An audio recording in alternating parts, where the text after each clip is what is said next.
Hello everyone. तर कसे आहात सगळे? दीपास टेस्टी डिलाईटमध्ये तुम्हा सर्वांचं खूप खूप स्वागत आहे.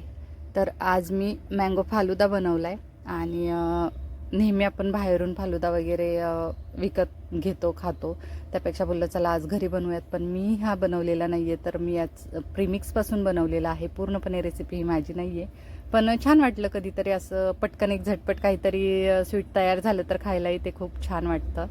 तर बघू शकता, तर हे फालुदा प्रीमिक्स आहे. तर ते एक पॅकेट घेतले आणि 1 लिटर दूध घेतलेलं आहे. तर कढईमध्ये मी ते दूध गरम होण्यासाठी ठेवलेलं आहे. दूध जरा गरम झालं म्हणजे कोमटपेक्षा थोडंसं जास्त गरम झालं की नंतर आपण त्यामध्ये हे पूर्ण पॅकेट घालणार आहोत. तर ते मी प्लेटमध्ये काढून घेतलं होतं आणि आता आपण कढईमध्ये घालून घेऊयात. तर हे प्रीमिक्स घातल्यानंतर आपल्याला वरून काही एक घालावं लागत नाही, बस थोडीशी साखर, तेही ज्यांना जास्त गोड आवडतं त्यांच्यासाठी म्हणून. तुम्ही जर कमी गोड वगैरे खात असाल तर साखरही वरून घालावी लागत नाही. तर आता बघू शकता मी ते पूर्णपणे त्या दुधामध्ये मिक्स करून घेतलं आहे आणि सतत आपल्याला ढवळत राहायचं आहे, जेणेकरून खाली कढईला त्यामध्ये जी शेव असते तर ती चिकटू वगैरे नाही, म्हणून आपल्याला सतत हलवत राहायचं आहे. आणि आता त्याला छान अशी उकळी आलेली आहे, बघू शकता. आणि आपल्याला 5 ते 7 मिनटं फक्त उकळून घ्यायचं आहे ते. तर ते उकळत असतानाच मी त्यामध्ये 2 चमचे साखर घातलेले आहे, बस. बाकी आपल्याला काही एक घालायचं नाही आहे.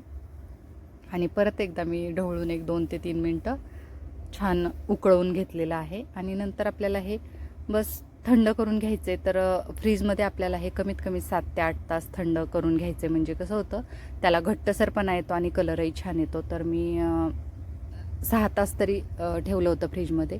आणि त्यानंतर बघू शकता आता मी ते ग्लासमध्ये सर्व करते.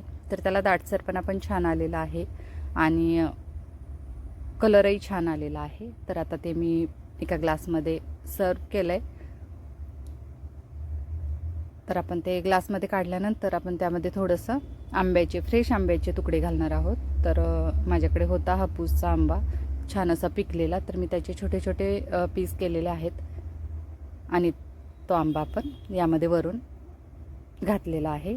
त्यानंतर वरून थोडेसे काजू आणि बदामाचे तुकडे घातलेत. तुम्ही यामध्ये मँगो फ्लेवरचं आईस्क्रीम किंवा व्हॅनिला फ्लेवरचं आईस्क्रीमही घालू शकता, पण मी बस फालुदाच फक्त बनवला आहे. असंही हे छान टेस्ट लागते.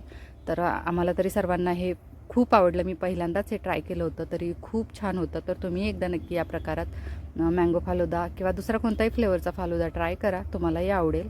आणि आज मी बनवलेला हा मँगो फालुदा, याची रेसिपी कशी वाटली ते मला नक्की सांगा.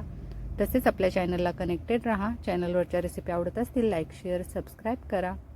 थँक्यू.